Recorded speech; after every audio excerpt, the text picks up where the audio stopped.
on this. Okay, cool. And hi.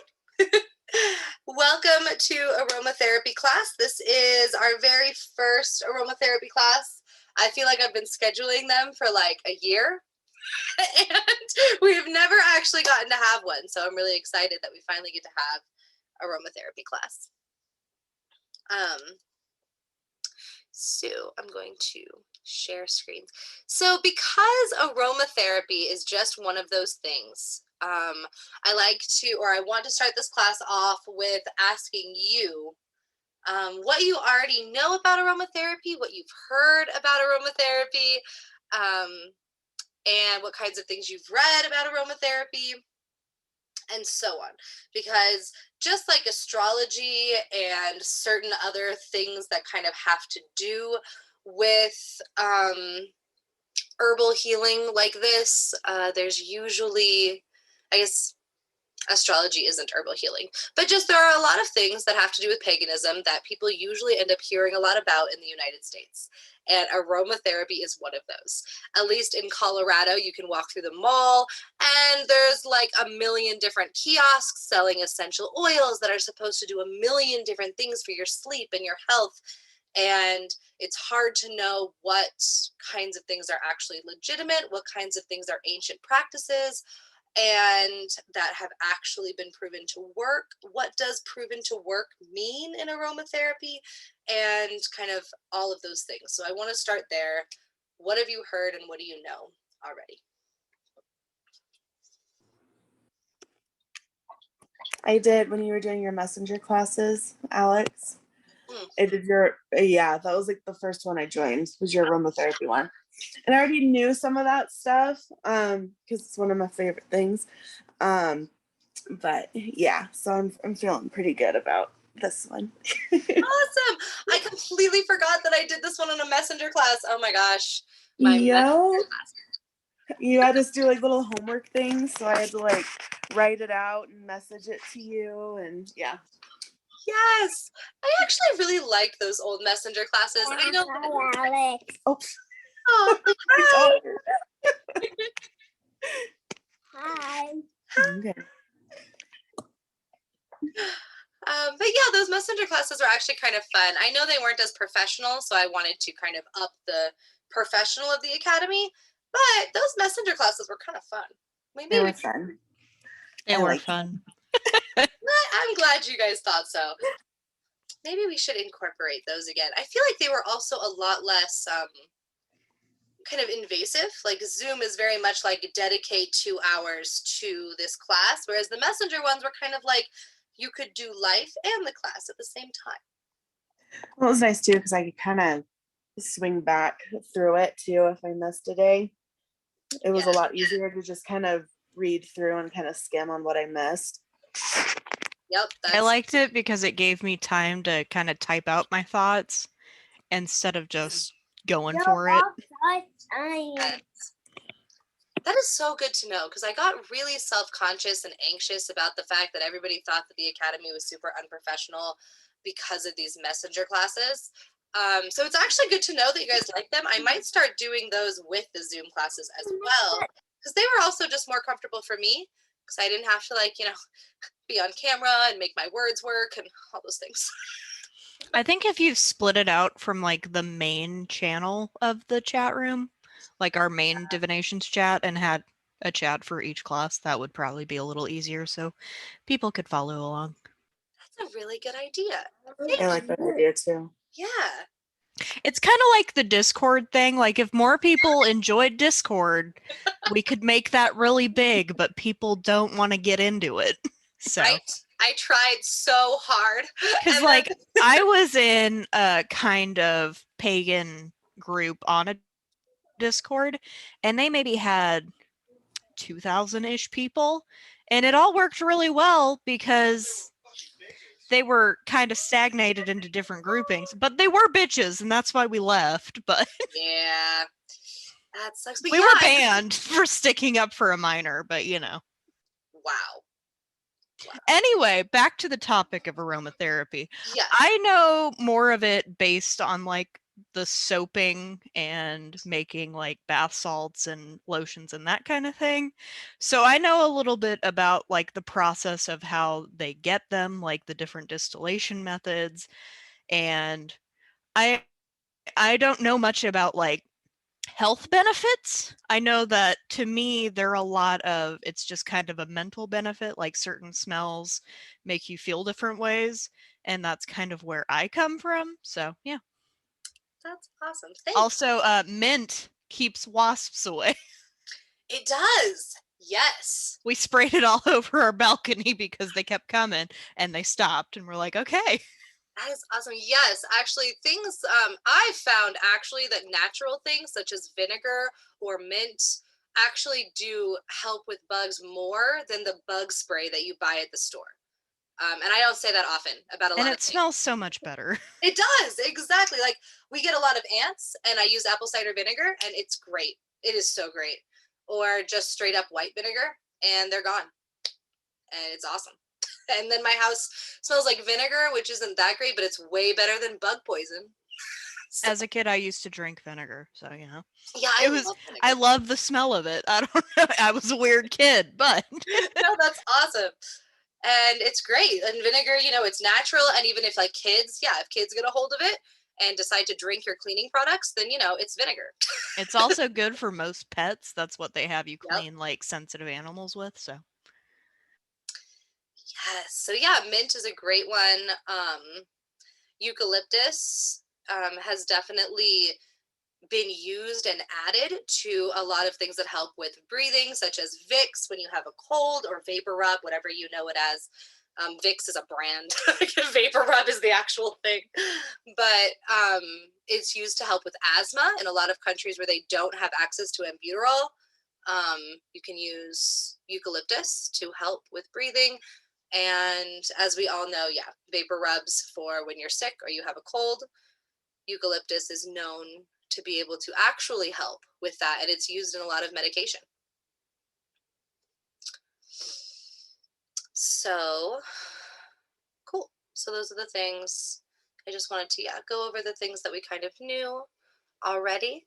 We are going to also watch a video. We're not going to finish the video. It's a very intense video, but for those of you who are interested in the actual science behind it, I found an amazing video where she actually goes into the actual chemistry. And she's a chemistry major, and she's got like a master's in chemistry, and one of her main focuses is on how and if aromatherapy is actually effective, and how essential oils are made, and the difference between different essential oils and how they're made. So we're going to watch that video. But the very first thing I wanted to start off with is, what is aromatherapy? So aromatherapy is the practice of using essential oils for therapeutic benefit. Aromatherapy has been used for centuries. This is quoted. The quote is the link is at the bottom. This is a reference from Hopkins Medical Hospital and hopkinsmedicine.org. So anyway, when inhaled, the scent molecules in essential oils travel from the olfactory nerves directly to the brain, and especially impact the amygdala, the emotional center of the brain, which is a very, very simplistic way of describing the amygdala. But so that is the most research that has been done on aromatherapy, is the fact that it is psychologically beneficial. And that is exactly what Corey said. So it is the biggest actual research that we've been able to find that has actually shown results in Western medicine, is the psychological effect and the psychological benefit of aromatherapy. So we know that smelling certain things, like when, let's say, you have lived in a certain area your entire life and you move away and then you come home, the smell is going to be nostalgic. Sometimes it'll be calming, sometimes it'll be stress inducing, depending on how you felt about the place that you grew up in. Which definitely, when I go back to the East Coast, I spent a lot of my childhood growing up in Massachusetts, and Massachusetts has a smell. It really, it smells, I don't know, I can't really describe it, but it super duper has a smell. I always call it the caterpillar smell, but it smells like humid and caterpillars. But it's a really hard smell to describe. But also living in Colorado, when I go anywhere humid, humidity has a smell. It smells like moisture and like rain, but you can't, it's a very hard smell to pinpoint. But smells have a huge impact on our brain, and not just on nostalgia, but on releasing cortisol, which is your stress hormone. It can cause stress, it can cause anxiety, and it can also cause you to calm down. It can make you feel happy. It can make you, certain smells have been known to, um, like pheromones that can cause us to be attracted to someone or to a place or to feel a very strong connection with a person or a place based on the way that they smell. So we do know through science and psychology that smells do have a really big impact on the brain. And they are one of the senses that really have the most effect on memory. And we don't even really think about it. Usually we think of memory as, we spend a lot of time with the scent of, or the sense of hearing, where we hear music and we remember the lyrics and we remember the tune and the melody. And we know that music has an effect on memory. We can remember songs that we listened to in middle school that we haven't listened to since middle school, and yet we know every single lyric and we can sing it perfectly to the exact tune and melody of the song. Yet we haven't heard it since middle school. And smell works the same way, that it is, it interacts with your memory, with your long-term and short-term memory, and you can remember a smell for your entire life. And even if you haven't smelt it in years, you go back to the same smell and you remember exactly what you were doing the last time you smelt it, or you remember your whole life growing up in this area where you smelt it, or, whatever it is, the smell of your dog, the smell of your pet, all of those things have a huge impact on memory. And so, in essence, that means that aromatherapy can be used as a therapy technique, hence aromatherapy. And so, if you are conditioned, and you can condition yourself, or aromatherapists can help to condition you to feel calm when you smell lavender. A lot of times lavender is one of those smells that is used as, oh, it helps you sleep and it helps you calm down. And though those things are true for some people, as I just said, some people might have smelt the smell of lavender in their house growing up, and they have terrible, horrible memories of growing up with abuse and neglect. And so lavender would not bring them calming feelings. It would bring them a lot of anxiety. Like for me, my mom used to have sandalwood in the house every single day, all day long. It was just, the house always smelled like sandalwood. I didn't have the best time growing up. So whenever I smell sandalwood, it reminds me of times I didn't like. And so I get a lot of anxiety when I smell sandalwood. Same with patchouli. Patchouli gives me anxiety for the exact same reasons. Um, yeah, exactly, Corey. Uh-huh. It'll bring back, yes. So if you use, if anybody, click on the chat and read what Corey wrote. But yeah, if you use a specific perfume when you go on vacation, or when you do a specific super fun thing and you pick out a special perfume for it, then every single time you smell that scent, you will remember the time that you had on the vacation.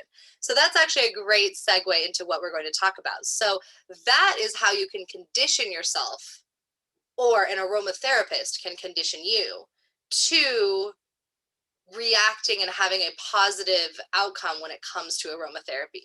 So let's say you are having a lot of trouble with anxiety, and it's not necessarily an anxiety disorder, and you want to go a different route than standard medication, which is perfectly fine. It's also perfectly fine to go the route of standard medication. Also awesome. But anyway, so you would then, the aromatherapist would have you come in, and she would probably, or they, whoever they are, would start you off with picking out a specific scent that you don't have necessarily any very strong memories or connections to. So let's pretend you picked out like a citrus smell, something like orange or lemon or something like that. And you pick out that smell, and then they will tell you to only wear that scent or spray that scent when you are doing something extremely calming or something really fun and enjoyable. So only spray citrus when you are meditating. And this is, obviously if you have a positive experience with meditation, some people don't enjoy meditation, but let's pretend you really enjoyed meditation. Or let's pretend you really enjoy reading. So take some orange or citrus spray and spray it around you or on you or in your area while you're reading. And so then you start to associate that smell with reading and the calmness and euphoria that you get from reading. I really like reading. So when you read and you start to associate that smell with the wonderful, amazing feelings that you get from reading. So then after a while, it takes a long time. This is a form of conditioning. It takes a while, but then after a while, when you're out doing other things, and let's say you're in a stressful situation, or you're in an uncomfortable situation, or an anxiety inducing situation, you can spray the citrus and it'll bring back that association with reading and with the calmness and happiness and peace that you feel while reading. And so then it helps you to calm down. So that's what aromatherapy is. It is not that lavender helps you calm down.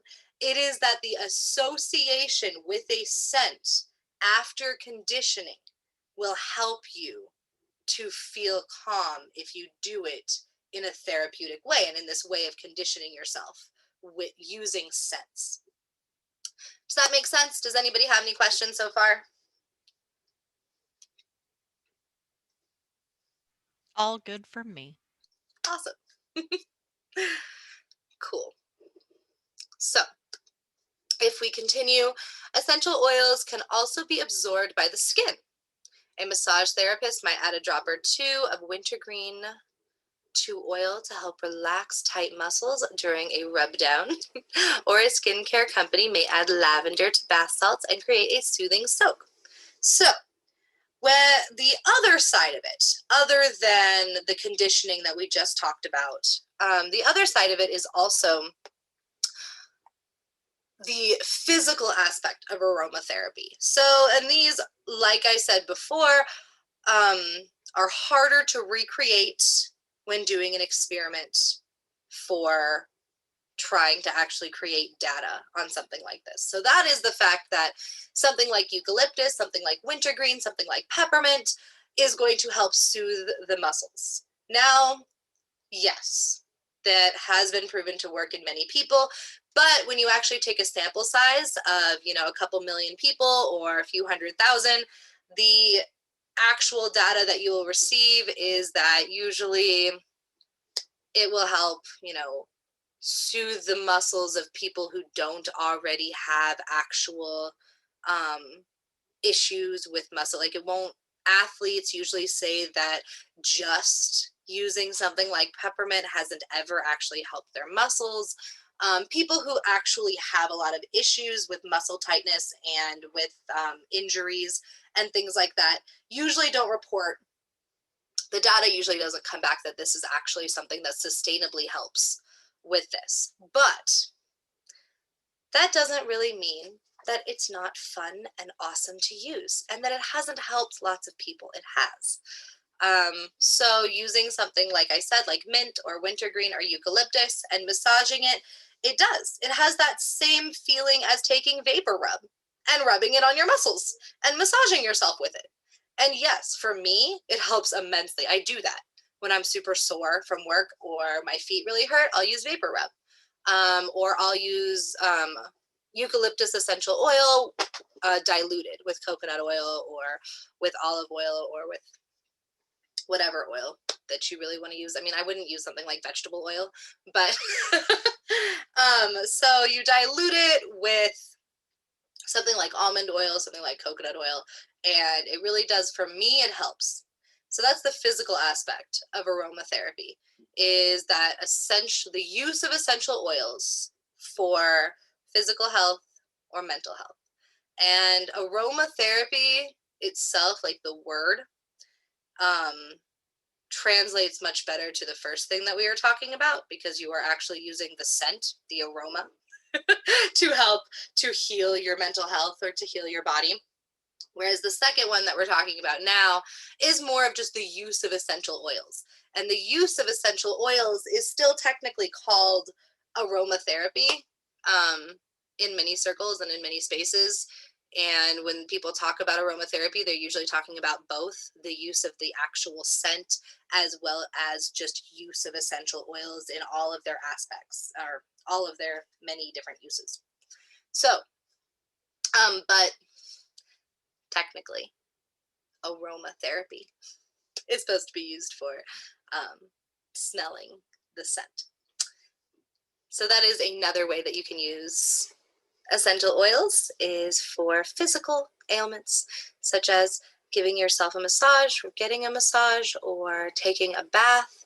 And the bath with essential oils can be used for both. So let's say we take that first example that I was talking about, where you have conditioned yourself to associate citrus smells or lavender smells with reading, and with the calm feeling that you get from reading and the happy feeling that you get from reading. Then you can put those in your bath. And when you lay down and relax in your bath, you are associating the smell of your bath with the calmness of reading, or even vice versa. You can condition yourself to so you can put all those essential oils inside of your bath, any one that you like.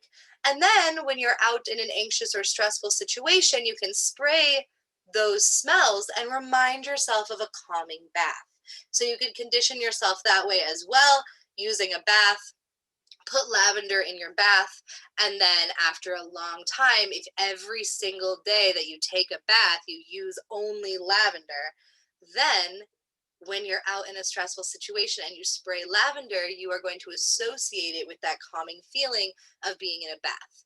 And then it'll help your mental health and your in that moment, and your anxiety in that moment, to help yourself calm down and associate and remind yourself of a calming bath. And it really does. It really helps. It actually interacts with your brain in a way that really does calm yourself down and associates the situation that you're in with that bath because of the smell. Me too. I would rather take baths than showers, honestly. I always like rinse off and shower after my bath, but I still feel like, I don't know, baths are just better. Exactly. So that's a great point to bring up, Katrina. So let's say that your job, or wherever you work, wants everybody in the office to be more calm. So they use lavender every day. This is where people are kind of messing up, is because just lavender on its own is not necessarily going to make everyone more calm. Now what you have done is, everybody, let's say they don't like their job and they hate their job, or their job is stressful, which for most of us, at least on a lot of days, our job is stressful. So if you have lavender in the office every single day coming out of the diffuser, then everybody in that office is going to associate the smell of lavender with the stress of work. We don't want that. That is not the outcome we want.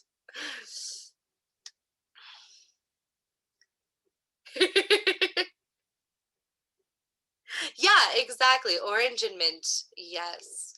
And exactly. And it's more relaxing to you because of the association. And that's great. I love long baths too. I could sit in there forever. And I have one of those little things that goes over the bath, like the TV tray thing almost. And I like set little candles on it, or my phone is waterproof, so I'll set it there and play music that's all calming. And it's really nice. Yeah, exactly. Me too. You just like prune in the bath forever. Good. I'm glad it hasn't ruined anything yet for you, Katrina, because that's a big problem that a lot of people run into with aromatherapy is that they think that just the scent itself is what's supposed to calm you down. And it's not. It's the conditioning of the scent, conditioning of your brain to associate things with that scent. So that's the issue that most people run into. That's the most important thing I want to remind you of, is that it is the association of calmness with the scent. You are conditioning your brain. It's called classical conditioning. And yeah, it is not just that, lavender makes everybody in the whole world sleep better. No.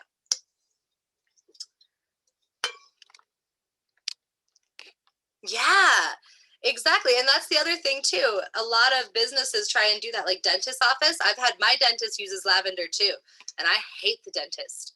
And so what they don't realize is they think because, they read one article one day and they're like, lavender calms people down, so we'll put it in the dentist office so people don't get so scared. And then now every one of your patients associates lavender with getting their teeth pulled. I got this really nice tea and it has lavender in it, and I don't like to drink it because it reminds me of the dentist. It's really good other than the lavender. Yes. Oh my God, exactly. That's great. Yeah. Yep. So it's a very important thing to remember. Okay, what are essential oils good for? I have to move this thingy. Okay. So, although people claim essential oils are natural remedies for a number of ailments, there's not enough research to determine their effectiveness in human health. Results of lab studies are promising. One at Johns Hopkins found that certain essential oils could kill a type of Lyme bacteria better than antibiotics, but results in human clinical trials are mixed. So that is usually what we get. So usually when it comes to essential oils, all these articles that you read, I mean, they're not lying. Not all of them. Some of them are lying, but not all of them are lying. It's just that, like this said, yes, we did find that certain essential oils can kill a type of Lyme bacteria better than antibiotics. But then when they went to go test it in humans, and you actually take a sample size and you do a blind study or a double blind, and you end up doing the huge study, you find that results are way too mixed to actually have any definitive data, to actually have a any validity. Like, it just doesn't. And so some studies indicate that there's a benefit to using essential oils, while others show no improvement in symptoms at all. Clinical trials have looked at whether essential oils can alleviate conditions such as anxiety, depression, nausea, insomnia, low appetite, and dry mouth. And then I write in big letters that everything was written by Johns Hopkins Medical Center. I literally took that off their website just because I wanted to have Johns Hopkins Hospital. I want to have sources that are a little bit more scientific when it comes to aromatherapy. When it comes to other things, I am perfectly happy having all of my sources be amazing witches from all over the world. When it comes to things like aromatherapy, sometimes I'm really adamant about having scientific data because a lot of people claim a lot of things when it comes to essential oils. And I want to reiterate the fact that we have not actually been able to repeat these experiments, and we actually haven't found any definitive data when it comes to Western medicine. We love a good source. Yes. Me too. And then right here, you can click and see where I got the article. So how are essential oils used in Wicca and witchcraft and other pagan spiritualities? So this is when you leave Johns Hopkins, and now we have entered witchcraft. So When doing basic spells, divination work, potions, meditation, chakra cleansings, and other spiritual work, different smells and sensations come from essential oils that aid in the potency and accuracy of your craft. They are also used for their healing properties in herbal remedies. So, when it comes to witchcraft, so now that we've talked about the literal things that essential oils and aromatherapy in general, the conditioning aspect of therapy, can actually help you with, we are going to go over the ways that it can help you in witchcraft, which is completely different. Now, when you are working with somebody and you are doing a spell for them, making a potion for them, one of the things that I try and let students know is that a potion usually isn't just, here, let me make you this thing. Okay, I'm giving it to you and that's that and it's over. Usually, if the witch is trained and has been doing this for a long time, usually what will happen is you will meet with them quite a few times. They'll get to know you and they will talk with you a lot and do a lot of different things to try and help and figure out what kind of potion would be the best. If they are going to use an essential oil potion or aromatherapy, then a lot of people who practice witchcraft will do exactly what I just said. They will give you a bottle of your favorite scent or a scent that's just very neutral for you. And they will tell you to only spray it around yourself when you are doing something you super, super love. Such as, or something extremely calming, such as taking a bath or reading or watching your favorite TV show or listening to your favorite music or going to a concert, going on vacation, hanging out at the beach, then you will use that spray with the essential oil in it. They'll tell you to do that for a good month and a half, 2 months. Then you will come back and they will make you a potion using that essential oil that is going to help with happiness and anxiety for those exact reasons. They're helping to condition your brain so the potion works, which is awesome. That is, conditioning the brain is a lovely form of witchcraft. It's totally fine. And I do that. So, but the other ways that they can help with spells is very basic. It's like, if you need lavender for your spell, usually lavender essential oil works as a fine substitute. If you need mint for your spell, a lot of peppermint, and there's many, many different variations of mint, but the essential oil would work for a good substitution. Same with meditation. So if you are trying to meditate, a lot of times, let's say you are trying to open up your crown chakra. A lot of people meditate in order to open up their crown chakra, which helps with psychic ability. It helps with intuition. It helps with empathy. Then you would want to use specific essential oils depending on what culture you are embracing when doing your chakra cleansing.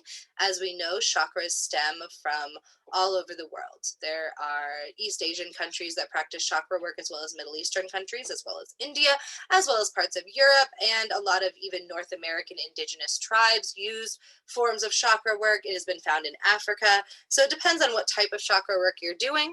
But let's say that you are doing chakra work that originated in Iran, which is the type of practice that I do, then things such as lavender are used to open up the crown chakra. And so then if every single time you meditate, you are using lavender and only lavender every single time you meditate on your crown chakra, then you will start to associate lavender with your image work and with your mindfulness and all the meditation that you're doing to try and open up that crown chakra, which can help with meditation and with chakra alignment in general, because you are helping to condition your brain to associate that smell with mindful meditation and imagery meditation and chakra meditation in general. So when you are interacting in the normal world or going to work, you can put some lavender on your wrist and it'll remind you, and you'll associate it with that mindful meditation. So it's a way to not only help to open up those chakras during meditation, but it's also a great way to help to open up those chakras in your daily life, because you are helping your brain to focus on it even when you are focusing on work or paperwork or doing your stuff on the computer or doing whatever you do at your job. You are also focusing on your crown chakra because you associate your crown chakra and your meditation work with lavender oil. So then with divination work, also, some people think that different essential oils can help with like the cleansing of your tarot deck. So if you certain things like lemon are associated with cleansing and clearing and with things like that. And so you can take lemon and spray it around the area that you are doing your tarot cleansing ritual in, and it will help aid in the energy that you're bringing. Because in witchcraft, it's really about the intent and the energy. It's not so much about like the scientific studies that were done to see if this works. It is about the intention and energy that you are bringing into your circle. And so lemon, let's take lemon. So lemon has been used for probably, I don't know, don't quote me on this, but I know that it was used in ancient Egyptian magic. So I'm assuming a few thousand years that lemon has been used for this exact thing, for cleansing and empowerment. So if lemon has been used for a couple thousand years for cleansing and empowerment, then you using it for cleansing and empowerment, you are taking all of the energy of millions of people who have also used this exact same smell for the exact same thing. And instead of creating, like I was telling you about the association with your brain and conditioning, instead you are creating this ancestral connection and association. And because you are using the exact same herb, the exact same plant that millions of people, thousands for thousands of years have used. So all this energy has built up around lemon for so long by so many people that gives it so much energy. It has ancestral energy. And so you are taking that energy and bringing it into your circle, which is going to help to cleanse your tarot deck, because you are using this ancestral energy that's been around for so long, and that so many people have put all of their intention into this plant. And so many people for so long have put so much intention into this plant that now it is filled with so much magic and energy. And that is the idea behind using something like lemon for cleansing.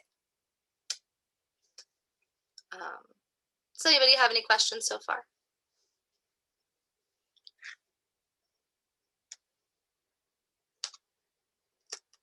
Cool. So, moving on. How do essential oils work? That is a very loaded question. So, essential oils are aromatic, volatile liquids obtained from plant material through steam distillation and named after the plant from which they are derived. Essential oils can be defined as either products or mixtures of fragrant substances, or as mixtures of fragrant and odorless substances. These fragrant substances are chemically pure compounds that are volatile under normal conditions. Essential oils vary greatly, sometimes due to genetic causes, but also because of climate, rainfall, or geographic origin. They are composed principally of lipophilic and highly volatile second plant metabolites, principally mono and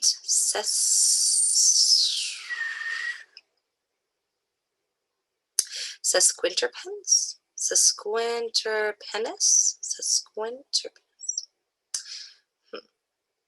I don't know that one. But anyway, So I'm going to highlight it for you. This word, I'm going to look it up after this. It's awesome. By the way, where I got this information is sourced underneath the video. As you can tell, these are not my words since I cannot read this word. Anyway, but other types of compounds such as allyl and isoallyl, penois, may also be present. Other substances that have been identified in volatile oils include camarins, anthraquinones, and alkaloids, which are often distillable, while some diterpenes, fat, and other non-volatile compounds can be obtained from essential oils by methods other than distillation. The application of essential oils are diverse, widely used in cosmetics and perfumes. They also have medicinal applications due to their therapeutic properties, as well as agroalimentary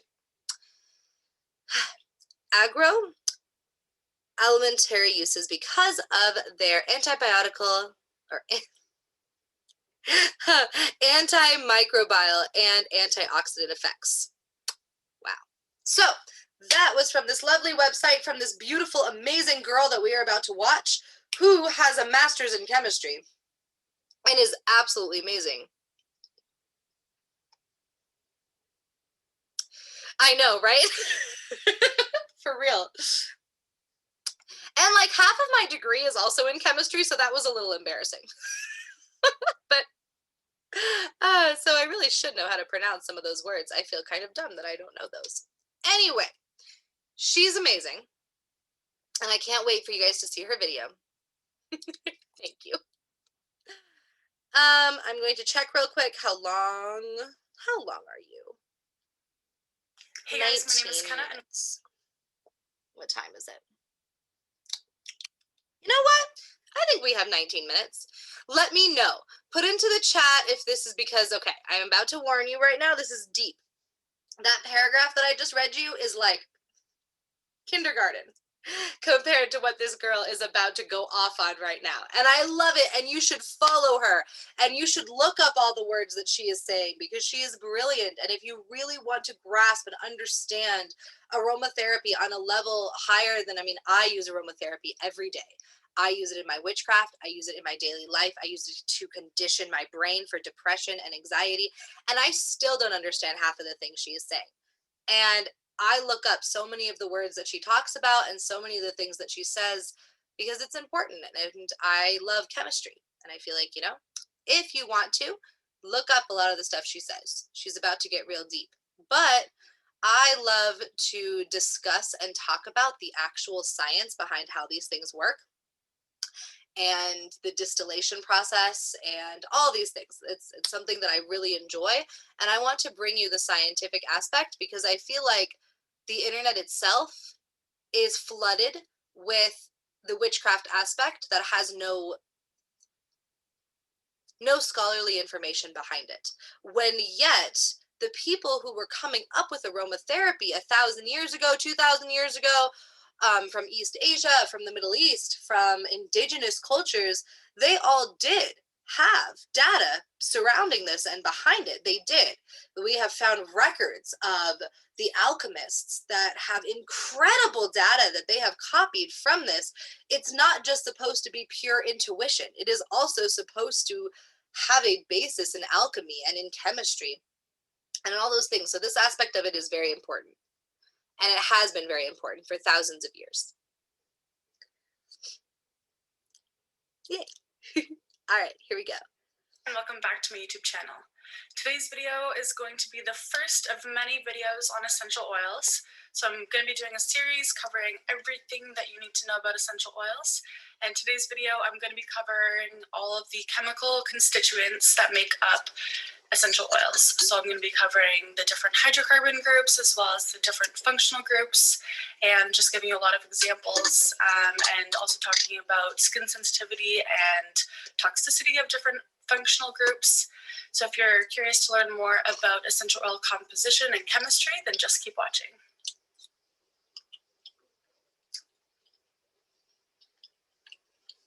All right, let's just jump on in. So each essential oil is comprised of about 20 to 200 different compounds.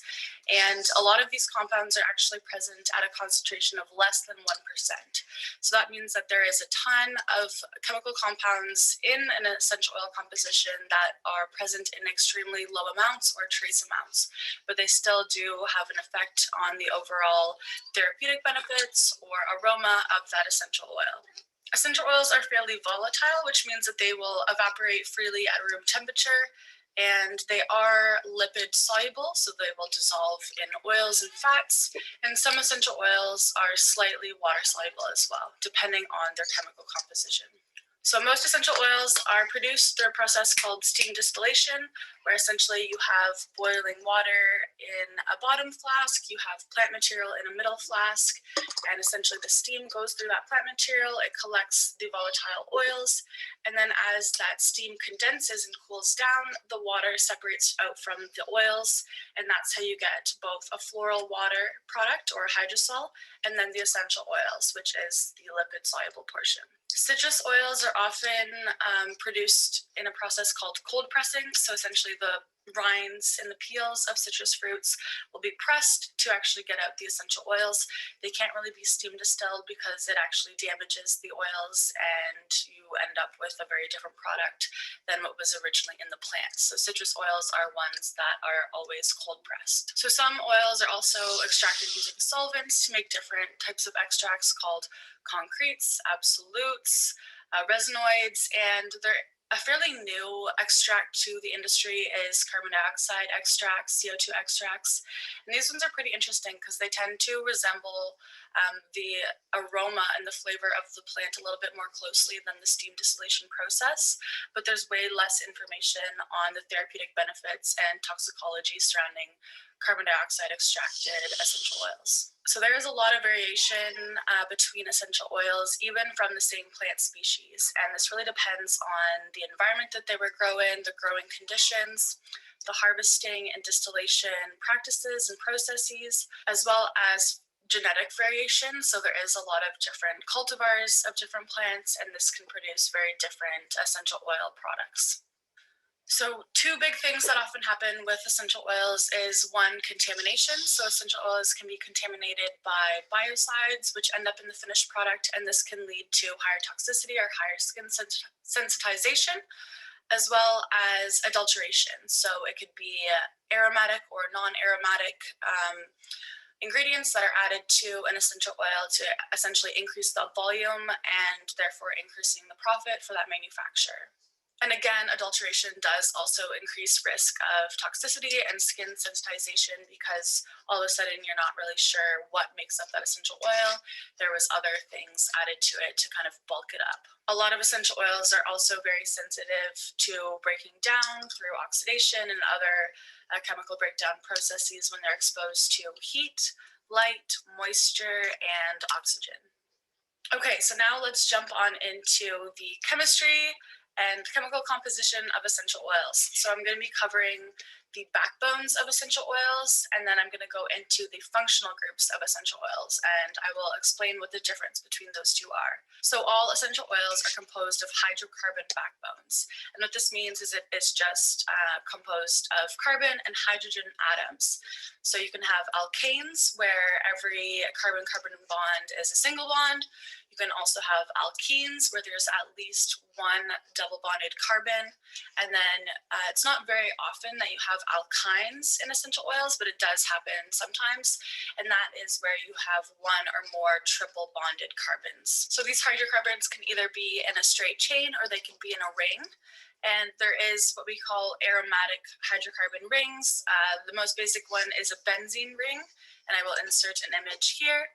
But essentially, it was called an aromatic hydrocarbon because these were the first benzene compounds that were isolated from plants, and they had a pleasant smell. I think the first one was from like wintergreen oil. So because they did have a scent and it was pleasant, they just named this class of compounds aromatic hydrocarbons. So the most common hydrocarbon moieties or backbones that make up essential oils are either terpenes or phenylpropanoids. And I'm going to go into explaining what each of those are right now. Okay, so terpenes are probably the more popular backbone for essential oils, and typically it is monoterpenes and sesquiterpenes that are present in essential oils. So the monoterpene backbone is geranyl diphosphate, and this is a 10-carbon unit. And for sesquiterpenes, it's farnesyl diphosphate, or FPP, and that is a 15-carbon backbone. So essentially, the units for terpenes are like 5-carbon units. So if you have a monoterpene, it's 2 of those 5-carbon units. If you have a sesquiterpene, it's 3 of those 5-carbon units. And then a diterpene is 4 of the 5-carbon units. Diterpenes are not super common in essential oils, but monoterpenes and sesquiterpenes are very, very common. So monoterpenes and sesquiterpenes have very low toxicity and they are very safe for the skin, but skin sensitization does occur, especially when these are oxidized upon storage. So that is something that happens a lot with terpenes, is that they become oxidized and then those breakdown oxidation products are very, very sensitizing to the skin. So terpenes, when they are in their original form, pure form, have very low toxicity, very low irritation to the skin, but as soon as they're oxidized, they do become a lot more irritating to the skin. Okay, so now I'm just going to list some examples of monoterpenes, and I'm going to have the images of them up on the screen here. I just want you guys to kind of get an idea of what these compounds look like and how they're named, essentially. Most monoterpenes will have an ending -ene, so ENE, and you'll see that throughout the list that I'm describing here. But just want some visuals for you guys to see what these monoterpenes and sesquiterpenes look like. So I'm just going to read out a list, and the images will appear on the screen right here. Okay, so some examples are camphene, carine, cymene, limonene, myrcene, ocimene, alpha-phalandrine, alpha-pinene, saponine, alpha-terpenine, terpenoline, and alpha-theugene. So some sesquiterpene examples include aromadendrine, beta-bisabolene, alpha-catenine, beta-caryophyllene, beta-cedrine, alpha-copaine, beta-elamine, alpha-farnesene, germacrine D, beta-hemachyline, alpha-humulene, gamma-myrroline, alpha-zingaberine. Okay, so the next hydrocarbon moiety that makes up the backbone of most essential oils, so we just covered terpenes, now we're talking about phenylpropanoids. Okay, so this is where you have 3 carbon atoms attached to a benzene ring. And these can be toxic. So some phenylpropanoids are actually rodent killers. So these are definitely a little bit more toxic. They can be more sensitizing and more allergenic. So again, I'm just going to list some examples and have them up on the screen here so you can kind of visualize what that structure looks like. So some examples include anethol, parsley apiol, alpha-acetone, cinnamaldehyde, travacol, cinnamic acid, cinnamic alcohol, elemicin, estradiol, eugenol. Okay, so now let's talk about functional groups. So functional groups are essentially the part of the chemical compound that actually does the chemistry and can interact with different compounds and interacts with different functional groups on different compounds to create a chemical reaction and create some type of product or response. So there is a lot of different functional groups, and these can either go on to a terpene backbone or a phenylpropanoid backbone. So just keep that in mind. Okay, so the first one we have is alkenes. And again, this is a carbon double bonded to a carbon. And so these are probably the most common functional group in essential oils. And I'm just going to cover some examples again so you can look at the chemistry of these compounds. Also, I'll note that alkenes can be part of a ring structure or outside of a ring structure. So these examples are where the double bonded carbon is actually inside a ring structure. So we have delta-catamine, alpha-cedrine, chemazoline, alpha-phalandrine, alpha-pinene, alpha-theugene. And so these are some alkenes now that are outside of that ring structure. So they are exocyclic: beta-pinene, safrole, alpha-santalene. And then we also have some alkenes that don't have a ring structure at all. And so these are just going to be straight hydrocarbon chains that don't have a ring but have a double bonded carbon. Okay, so next we are going to be covering alcohols. So this has a hydroxyl functional group, which is basically just an oxygen and a hydrogen, so it's an OH group. And these have very low toxicity. They are not sensitizing to the skin at all, non-mutagenic, and yeah, they just have very low potential for irritation and allergic response. So alcohols are probably one of the most gentle functional groups that can be on a chemical compound that makes up an essential oil. So some examples of those include geraniol, lavandulol, linalool, menthol, nerol, phytol, alpha santalol. Okay, so now I'm going to be covering phenols, and this again is with a hydroxyl group, so it has an OH, but with a phenol, the OH group is directly attached to that benzene ring, so that aromatic ring that has the alternating double bonds. It has a hydroxy group directly attached to it, so that makes the hydrogen of this hydroxy group extremely reactive. It's very acidic, and therefore it tends to be slightly irritating to the skin as well as mucous membranes. So phenols tend to be a little bit more sensitizing and irritating, especially versus alcohols. Phenols definitely have the potential to cause more irritation. So some examples of phenols include carbachol, chavachol, cresol, eugenol, guaiacol, isoeugenol, and thymol. Okay, so the next class of compounds that we're talking about is aldehydes. And aldehydes, the functional group has a carbon, a hydrogen, and an oxygen, and the carbon is double bonded to the oxygen. So these are produced when primary alcohols become oxidized and they form a carbonyl group. Aldehydes typically have a slightly fruity odor, and they often do cause skin irritations and allergic reactions. So some examples include acetaldehyde, N-isaldehyde, benzaldehyde, cinnamaldehyde, citral, beta-citronellal, salicylaldehyde, and vanillin. Okay, so the next functional group is ketones.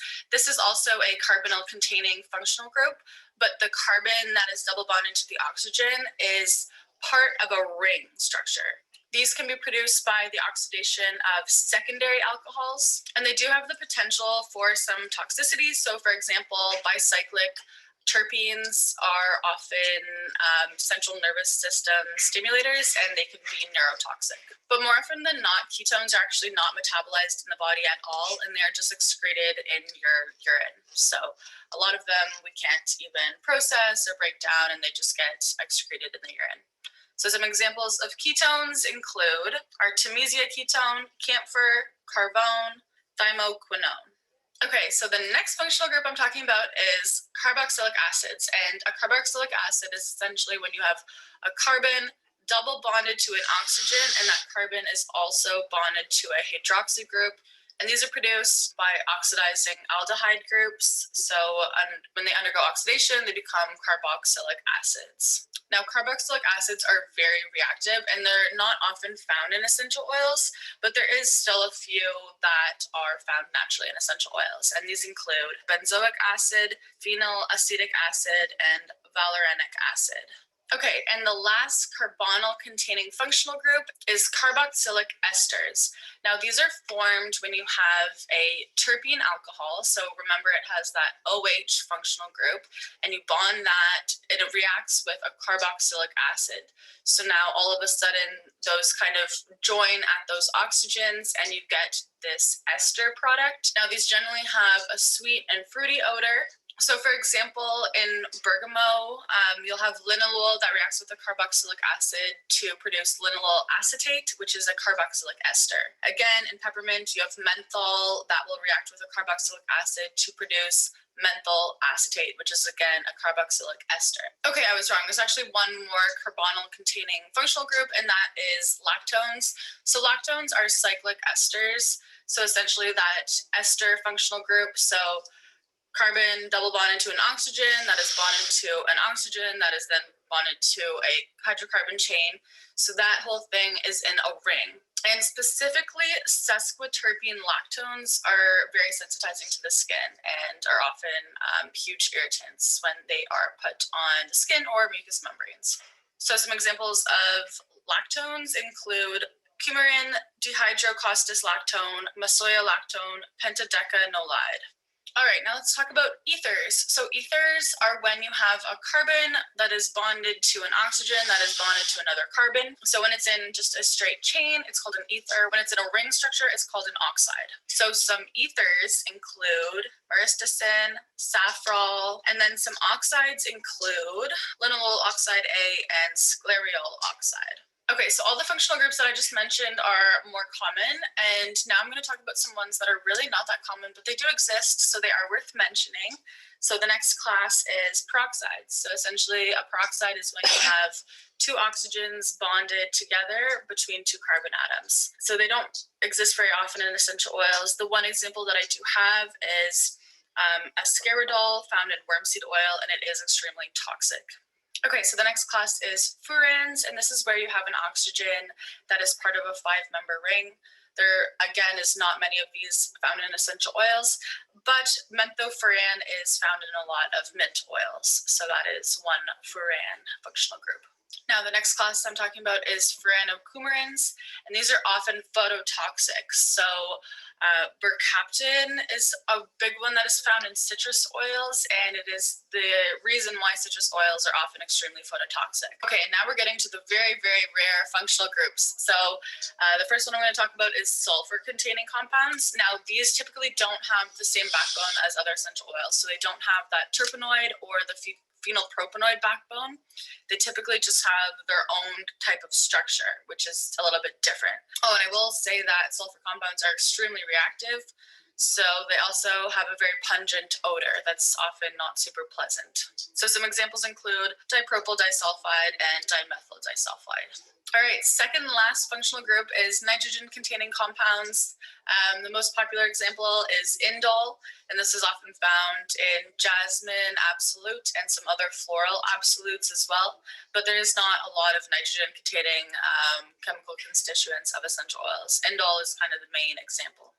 Now, the very, very not common one would be inorganic compounds that are in essential oils. So one example is hydrocyanic acid, which is highly, highly toxic, and it's found in bittersweet almond oil. And it's actually formed during the distillation process. So it's not in the plant itself, but it is a byproduct of the distillation. And it is processed and removed before the oil is actually used, but it can be present in trace amounts still. So bittersweet almond essential oil is generally regarded as not safe to use because of it has this very toxic compound in it. Okay, you guys, that is it for today's chemistry lesson. I know that was a lot, but I think it's good before I dive into essential oil history and safety and different aromatic profiles and going into kind of the therapeutic and science behind these different compounds. I think it's important to understand the complexity and kind of the diverse functional groups and also the backbones that are present in essential oils and how that can really impact how sensitizing they are or how toxic they are or how safe they are, essentially. But it's good to have that understanding that there is just so many different variations and so many different chemical classes and compounds that make up one single essential oil. Like I said at the beginning, you know, you could have anywhere between 20 to 200 compounds in there to actually make up that essential oil. So understanding the chemistry behind all of those constituents really helps you to understand what the benefits and the risks are with that essential oil. All right, guys, that is it for me today. Thank you so much for watching. If you did enjoy this video, please give it a thumbs. Okay, cool. So, as I said, it's a lot. But just like she said at the end, I think that this is a really important place to start. And I think that also for further research, it's a really good place to start. If you are really looking to go into aromatherapy, this is one of the things that you should focus on in the beginning, is the fact that a lot of essential oils are made and created differently. They are created and made using different chemical compounds. And you want to make sure that the ones that you are using, specifically the ones that you are buying, are you are using them in the way that they are meant to be used for. As she talked about, some can be toxic to the skin, some can be toxic when you ingest them. Usually it's not a good idea to ingest essential oils anyway, but in a lot of witchcraft practices, they do put a couple drops inside of a potion that is meant to be ingested. And so just make sure that you are using the correct essential oil for consuming. And for skincare, if you are doing a spell or a potion that involves putting it on your skin, you want to make sure that you are using essential oils that are good for the skin. And learning the chemical compound and how they are made is really important. So does anybody have any comments about the video or anything? Did you like it?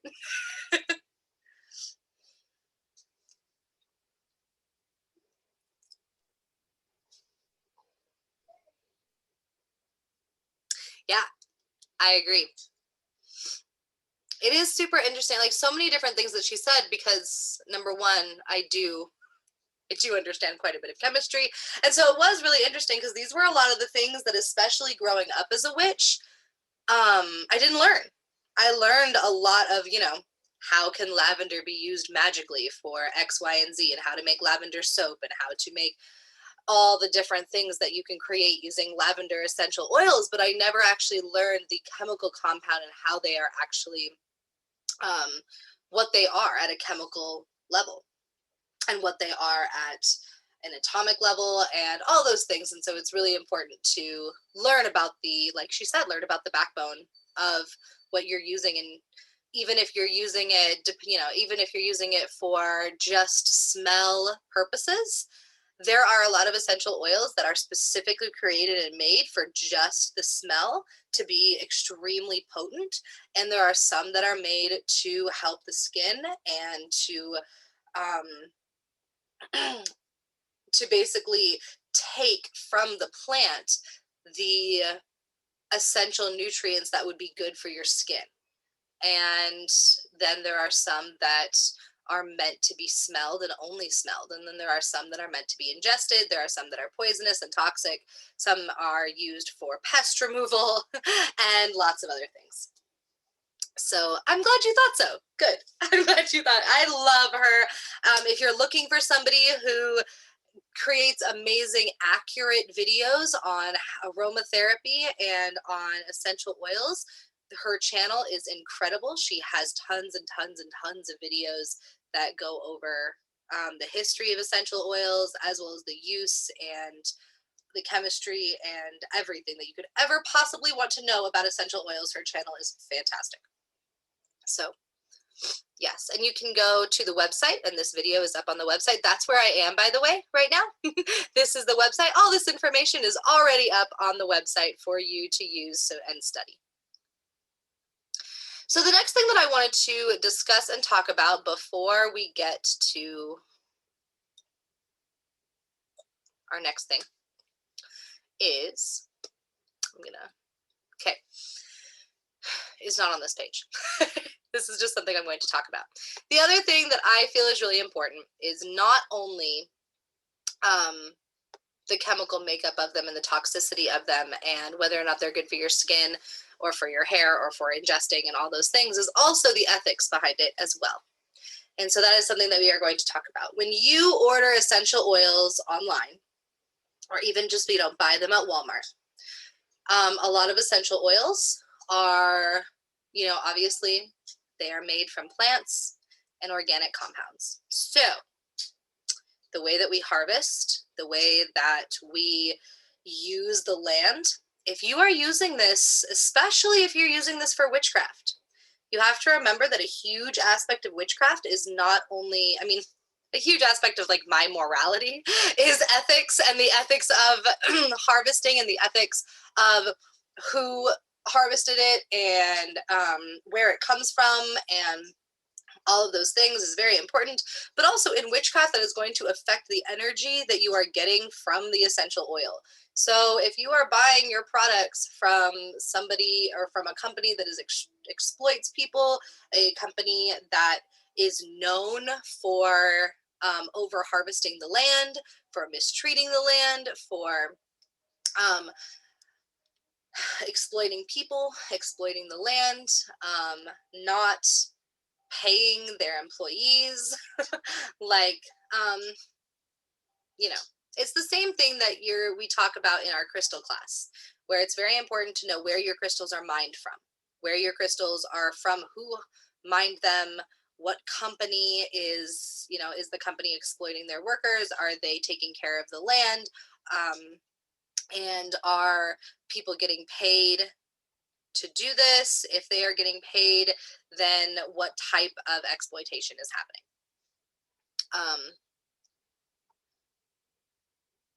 Exactly, like the palm oil debate. That's a great one to bring up. And so for those of you who don't know, it's a giant controversial issue, but basically worrying about the fact that harvesting of these oils and the creation of these oils is extremely damaging to the planet.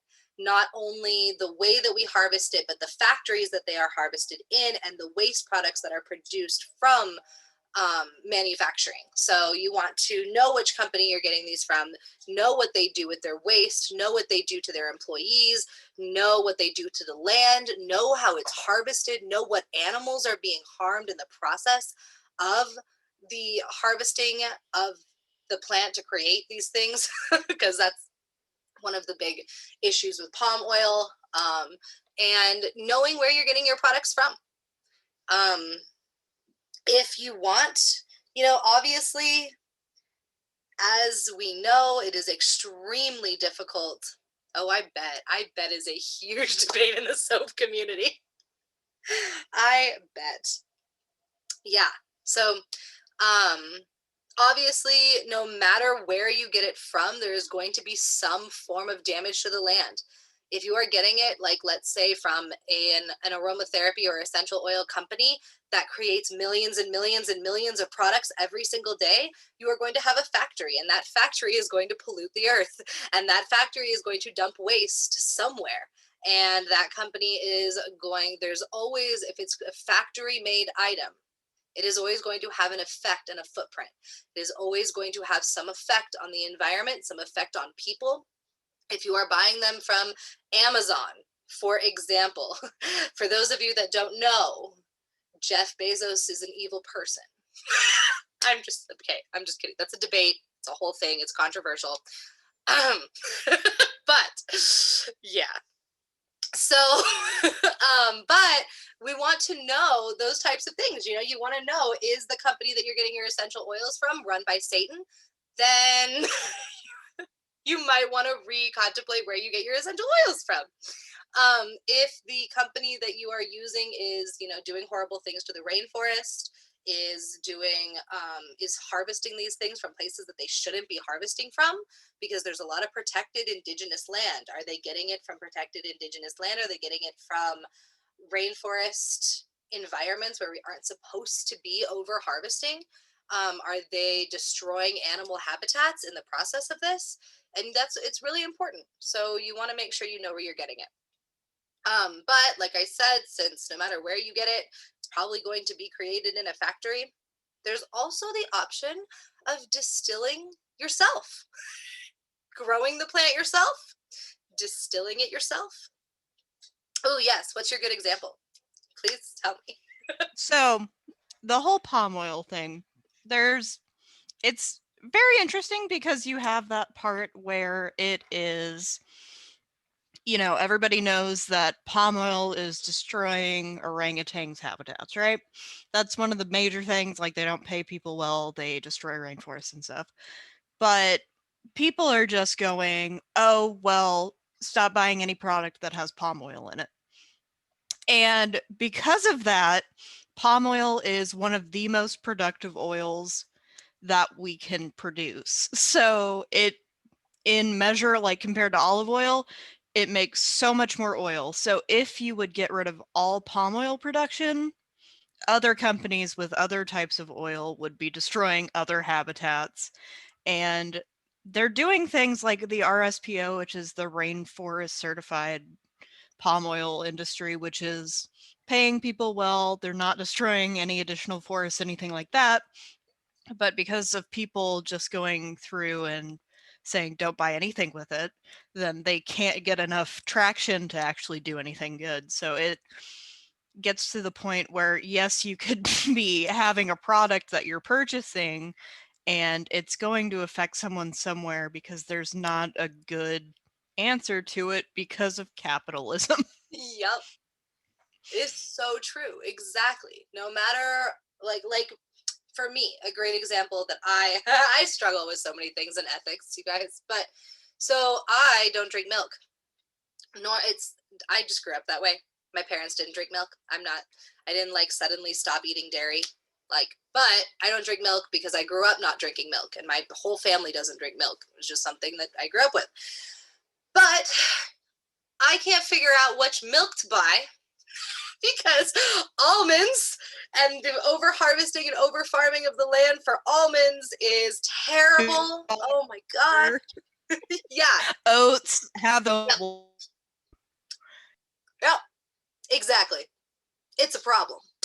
And so I there can't is figure no ethical consumption in capitalism. Yep. Yep. So I am not saying that you need to be 100% ethical with your consumption of essential oils because that's impossible, as we just went over. Unless, which even still, there's even still going to be ethics issues with this because you have to buy the equipment from somewhere. You can't just make glass.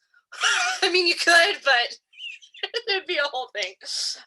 But distilling it on your own, will create the energy that you want. So you are putting all of your energy into it. And also it would be really fun. Distilling is kind of fun. It's a lot of work. It is a whole process. It's a whole thing, but you kind of feel like a mad scientist, and it's a really cool process that you do, and it makes you feel like you're doing something really like high tech and fancy, and it's kind of awesome. Depending on how you do it, but yeah. So there's that way. But also, just like Corey just said, you want to try and search for the least harmful method. Do your research. Do not just, randomly Google orange essential oil and buy it from the first paid ad that shows up on Google, and don't go to Amazon. Something that I really enjoyed doing is going to Etsy and looking at specific people who write about their products. There are a lot of people on Etsy that sell essential oils that they created and they distilled and they made, and then they tell you your story of where they get their ingredients and how they do it and what ethical practices they have. And then you know at least that you are paying a real person, not that Jeffrey Bezos isn't a real person, but he may or may not be. But then you know that you are exactly, for real. He should have just stayed there. But then at least you know that you are contributing to someone who handmade these products and who put a lot of effort, a lot of energy, and who thought about the ethical consequences and who thought about the ethics of their production. And so I think that that's a wonderful way to start.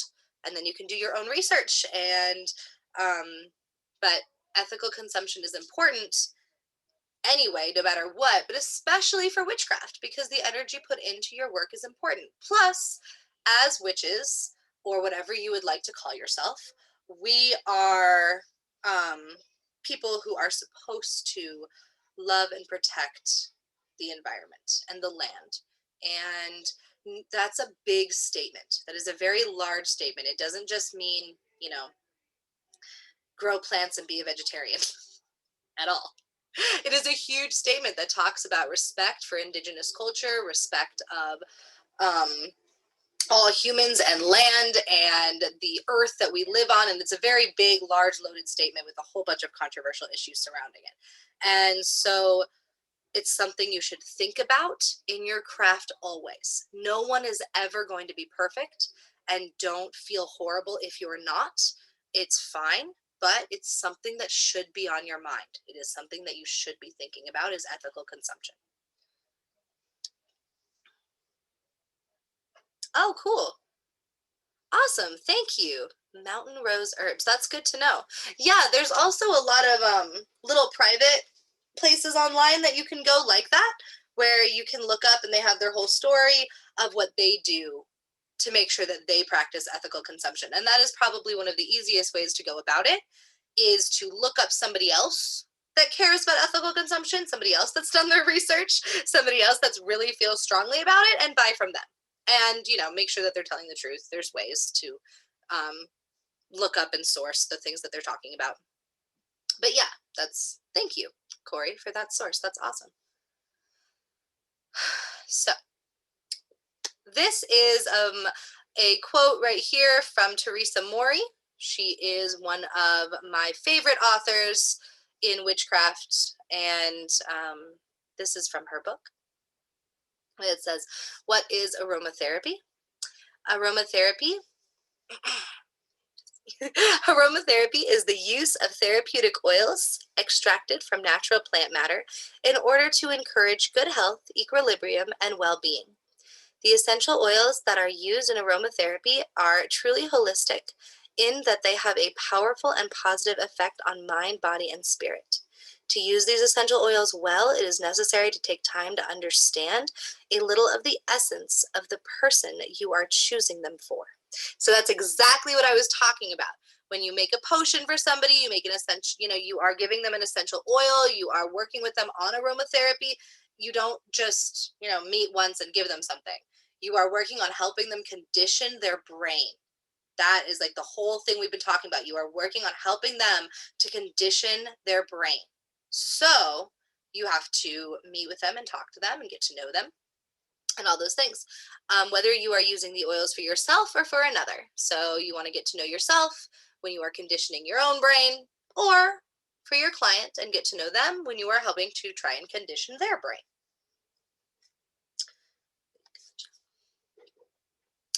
Yes. Okay, so I have to move everybody's faces. Okay. There are many ways to use aromatherapy. The smells, tastes, medicinal properties of plants create powerful remedies and potions. Essential oils themselves are very therapeutic. They can help with sleep, sore muscles, mood, anxiety, depression, dry skin, acne, hair growth, scrapes, cuts, upset stomachs, chapped lips, and much more. They also have magical uses throughout many cultures around the world. So the distillation of natural plant matter and with water and using it that way has been used all over the world forever. Like, distillation in itself has been used forever for a very, very long time. And using that to create extracts from a plant has been used all over the world. So this is a healing practice that has been practiced in indigenous cultures all over the world, as well as modern cultures all over the world, and everything in between. It has been used in every country all over the world. It is something that people have used for health, medicine, and for creating soaps, and for even just simple things like creating hand soap in the bathroom that smells really pretty that'll make you want to go buy it next time. Like, it's used for marketing. The way that things smell, and it's purposeful. People know, like, marketing companies know that you have a certain nostalgia for certain smells. Like, me, when I was in middle school, every single person was using either sweet pea or cucumber melon or the super florally one that I never used. I forget now. Japanese cherry blossom. Japanese cherry blossom. Thank you. I remember that one. Yes. Or the midnight one. That one's my favorite. Midnight Yes. pomegranate or something. I remember that one too. Straight up middle school. Yes, exactly. And so companies know this about us. I swear they exploit millennial nostalgia just so much. But anyway. Or like how a Barnes and Noble smells. You know that smell. Yes. Yes. So those things can create memories. Anytime I smell sweet pea, I am brought back to middle school. And that's not necessarily a good or bad thing for my brain. It's actually probably a little bit more on the bad side. But it instantly, or cucumber melon, it just like I'm instantly like ditching class in middle school again. And so these smells can be used in many different ways, even if it's just to help people go back in time. So essential oils and aromatherapy is used in time magic. So that is an aspect of time magic. So having somebody transport themselves through time, it's not necessarily like witches have time machines. I wish. But it's using things like the senses to take someone back to a certain time period in their life. And a very simple way to bring me back really, really fast to like 13 years old is spraying one of those body sprays all up in there. And it would instantly, I'd be back in middle school. And so that's a way that we use it for time magic, and how essential oils and aromatherapy and just aromas and smells are used in time magic. Yes. Oh, the locker rooms, exactly. And Axe body spray in middle school. Yep. Axe body spray immediately. Yep. Or the locker rooms. Yeah, the locker rooms always smelled so hardcore of like every single one of those body sprays all mixed together. And it's odd because sometimes it brings back like an extremely specific memory. Like Axe body spray makes me think of the one time that we were like going out the back door for a fire drill from those locker rooms, and that's all I remember. That's awesome. We only did it once, but that was the memory. That is so cool. The brain is so cool. But yeah, so that is such a wonderful example of time magic. And then when you know that you could spray Axe body spray and you would be brought back to that exact moment in time in your brain, you can start using that for magic. You can start being like, okay, well, first I want to be brought back here, and then I want to be brought back here, and then I want to be brought back here, and you're using it for therapy. You're using it to help with your depression, to help with your anxiety, to help with, childhood trauma. And so now you can time travel. You can spray Axe body spray, be brought back to the fire drill, and you can work on childhood trauma now that you are back in time in your brain. And it's like, why does it choose that specific memory? Like, out of everything, that one, the brain is weird. The brain is so weird. Yes. That's what you're going with? It is so true. And it chooses, the weirdest places to bring you back to. And that's also kind of the fun of it. Something else that you might do in aromatherapy with an actual aromatherapist or somebody who's practicing witchcraft in aromatherapy or whatever it is that they will spray, one spray or dab one essential oil on a piece of paper and have you smell it and then see where you're brought back to. And then you'll talk about where you got brought back to. That you'll smell some coffee beans or something to help get that out of your mind and out of your nose. And then you'll smell a different smell. And where are you brought back to then?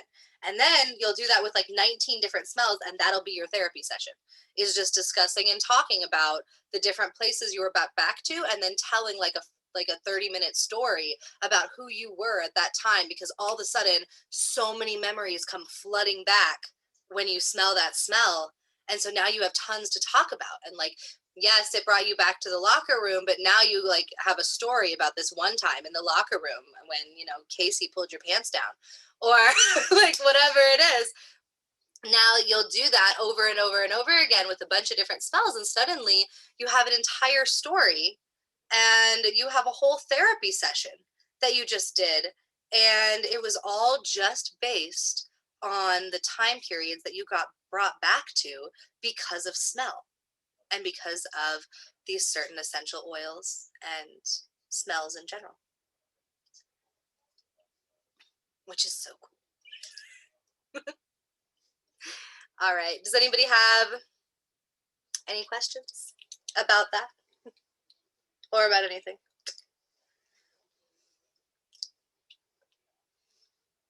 Cool. So the next part we're going to talk about, Corey can actually probably talk a lot more about this as well. The things you can make. So, oh my God, I have to change this background. That's disgusting. Okay. So I'm so sorry about the leaves and the white background that you can't. So I do have quite a bit to say about this. Awesome. Good. I'm glad. Please do. So go ahead and then I'll chime in. So people can actually read. There we go. So we have skin cream and we have very basic soap. And, I actually have on the Discord, which I think I'm going to transfer over to here, a recipe from Corey on how to make soap, which is way better than this recipe that I randomly found.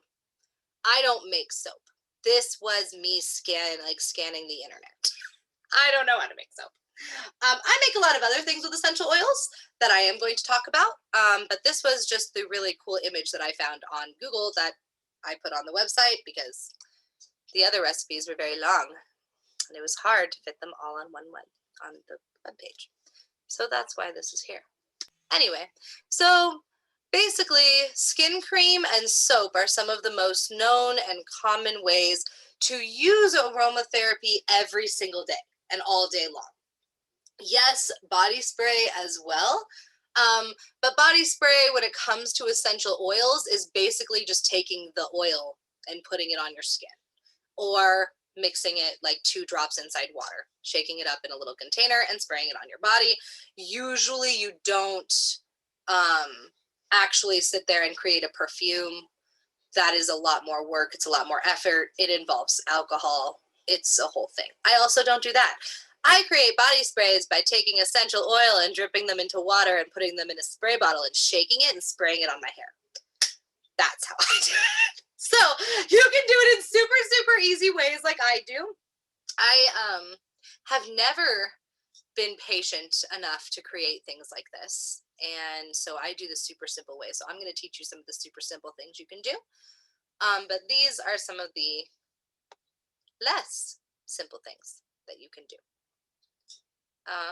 So these talk about, number one, what a carrier oil is. It's just any oil that is safe to use on the skin. I suggest coconut oil. I like coconut oil. I know there are controversies on like whether or not you're supposed to use coconut oil on the skin, which is fine. If you use coconut oil on the skin and it makes you break out in 17 zits, then like don't use coconut oil. Use something different, totally cool. For me, when I put coconut oil on my face and I sleep in it, it makes my face all silky smooth and beautiful in the morning. But I know like avocado oil. That's a good one for me. Yes. It depends on the person because there's lightweight oils and then there's heavier oils. So coconut would be a heavier oil. And then there's others like olive oil is also pretty heavy, but there are some like rosehip oil that are lighter. So it depends on your skin type. Yeah, it totally does. Depends on your skin type. And then, yeah, also you can find it listed online if you look it up, like what is good for oily skin, what is good for combination skin, what is good for dry skin. I don't even know what I have. I'm assuming I probably have dry skin because really heavy oil works well. Is that right? Is that a thing? Kind of. So like I have a thyroid condition that dries out my skin. And it'll be like gross flaky on my face, which is great. So I use heavier oils because it hydrates. So you probably have drier skin if heavier oils are better for your skin. Yeah, heavier oils work really well. I'm also blessed, though. I have never really been somebody who breaks out a lot. I know. Same. How does that work? I know. It's just, I never have. And I've always been like somebody who just loves taking olive oil and putting it all over their skin. Somebody who loves taking coconut oil and just like rubbing it in my hair and in my face. And so many people are like, oh my God, I would get so much acne. Like, I've never gotten acne from any of those oils before, but I'm not suggesting you do that. You should do what's right for your skin and look up what kind of skin that you have, and also trial and error as well. If you take some coconut oil and you do it on a small spot on your skin and it ends up like irritating it a lot, don't do it again. totally. Good advice. Yeah. That's always the go-to. If you try it and it doesn't work, maybe don't do it again. Yeah, don't do that again. And no matter what you read too, like people will swear that it's like the greatest thing in the whole world. And like if it makes your skin break out, it's not the greatest thing in the whole world for you. And so Exactly. Or like maybe you're allergic to it and you didn't know it. yeah, totally. And oh, I'm sorry, Colleen. I know, I feel so bad because yeah, I have most of my family members have really sensitive skin. Like my sister, she'll use skincare products, and in the morning she'll wake up with like 15 new zits and like splotchy redness all over her face, and like she'll give it to me, and I'll use it, and nothing happens, and I feel really bad. It's like I don't get breakouts, but I do have other skin issues. So Yeah, and skin issues, yeah, they sound awful. My hair, I mean, I know that sometimes I make it look glorious, but usually when I wake up in the morning, if I don't put 7 different types of oil and product in it, it is enormous. It's like this big and super, super, super curly and everywhere. And this is like 10 pounds of mousse and product later. So, or like mine, it's like I have great hair, but lately I don't know what it is, but since maybe 6 months ago, my hair will mat in the back for like one day. oh no. So I have to brush it out, and it is so annoying. It takes like 30 minutes every night. So Awful. I'd rather get a little bit of a breakout. Yeah. Yeah. Oh, sometimes my hair is just the most frustrating thing ever. And then everybody, you know, it's very nice. People will compliment my hair. And I'm like, thank you. 17 bottles of product later. And now We get you to this have- point.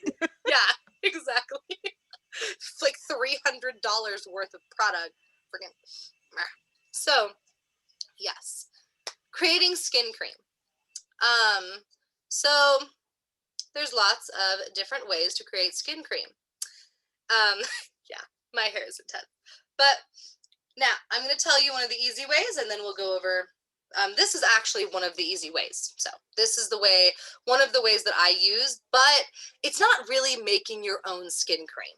It's just kind of using beeswax and oil on your skin. So if you notice that beeswax and oil is, you know, making your lips break out or really red or making your skin break out, don't use beeswax anymore. But beeswax for me has always been wonderful. I use it on my lips. I use it on everything. I use it to make salves. I use it to make everything. And as well as carrier oil, which like I said, is just any oil that works on your skin. And filtered water. And you can use borax. Borax is kind of what makes it, its texture. It's for the texture of it. It makes it, I don't know, what's more cream-like rather than more salve-like. So if you just use beeswax and oil, you're going to get something that's more like a salve, like a chapstick. You're going to get something that's very much like a chapstick. If you put the borax, you're going to get something that's a little bit more like a cream, like a little bit. So then this is basically what I do. So that was why I thought this one was kind of cool too. It was because of the skin cream. This is exactly what I do to make mine. So I just use a double boiler, and I put the beeswax in the bowl and put carrier oil in. I usually don't even measure. I just like pour stuff in, but you should measure. There's measurements at the top. See, there you go. And you place it over boiling water. So that's what a double boiler is. You place the glass bowl over boiling water. Then you can dissolve in your borax. Borax, actually, I'm going to suggest to you, you can either get it in the laundry department, or nowadays, everybody makes their own slime. Get it in the slime department. It's way cheaper. And they give you like a cool little bottle of it. And yeah, so you can use borax. Everybody uses it to make slime. So you can get it in the slime aisle at any hobby store. I go to Michael's, but you know. I know, I love slime so much. I spend way too much time watching those videos where they just touch slime and make slime, and I'm like, what am I doing with my life? It's too good. I got Erin to buy me like I think he got 5 different slimes for my birthday one time, and it was the best. Aw, It's like, yes, I'm an adult woman. Yeah. Give me my slime. yes. I make slime The with my crunchy clients kind, all too the good. time. Yeah. Especially when it smells good, it makes a good sound. It's amazing. You know, just thinking about it, that's actually another great way to use essential oils. Aromatherapy. Yeah, Get because you some slime. if you get slime, and if for you slime is stress relieving, because I use it kind of like a stress ball, you know, you just sit there and play with it and it helps relieve stress. And if it smelled like something that you had conditioned your brain to make you feel calm, then you could sit there Yep. rubbing and squishing the They slime. actually sell them for that exact reason. That's I've seen it awesome. before. It's easy because you just add your fragrance in with Yep, the water and everything and just mix it around. that is so great. So yeah, another great way to use aromatherapy. Put your conditioned uh, scents inside your slime and then squish it and smell it. And then not only are you getting the stress relief from squishing, but also from smelling. It's fabulous. So yeah, you put the borax and all of that into the double boiler. You let it melt. Add the oil and beeswax. Then add everything. Boil it all together. Add the filtered water to the mixture and beat it until all the water has been incorporated and it's all nice and mixed together. Then allow it to cool, and then put it into a container, and now you have your own skin cream. This is like some of the only salve and cream that I end up using now, is just because I can decide what it smells like. That's all, really. It's not like this for me personally. I have never really realized that like this works better than my skin cream that I just buy. But I know what's in it, which I love. I know where the products came from. I know where they were sourced, and I get to pick what it smells like. So, making your own skin cream, it's good. And then you can just put on the cream on your hands anytime you're stressed out, or anytime you're anxious, or anytime you're feeling kind of depressed, and you've conditioned your brain. Like, once you have done the conditioning process, you've conditioned your brain for that smell to help calm you down, and now you just have something that you can always put on. And you can just, like, it's not weird, you know, to put on cream at work or anywhere you are. Nobody's going to think you're weird because you like put lotion on your hands. So it's a great way to add it and incorporate it into your everyday life. And then we have soap, which I'm going to let Corey, because I have absolutely no idea if this will even make soap. No problem. So this is a really, really simple way to make soap. Basically what it is they're using a thing called melt and pour, which you can buy at Michael's or any craft store, or you can go to specific sites and buy a little higher quality. It doesn't really matter because what it is basically you get to a point in soap where it is completely emulsified. There's no longer any chemicals in it. It's just soap, and you add what you want into it.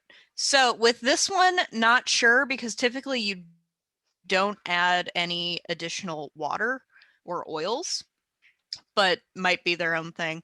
But basically with a really, really simple one, you get your melt and pour soap, you melt it down, you add your carrier oil and your essential oil, it cools down, you cut it up, you have soap. Super simple. And there are so that's the easiest way and probably the best way to use essential oils, because with cold process, as the video stated, they're not always heat stable. And with cold and hot process soaps, which is what I make, they go through a chemical reaction where they get really, really hot. So a lot of people are upset that they spent like $30 on all of this essential oil and use it up in their soap, and in 5 days after they make it, they can't smell it anymore.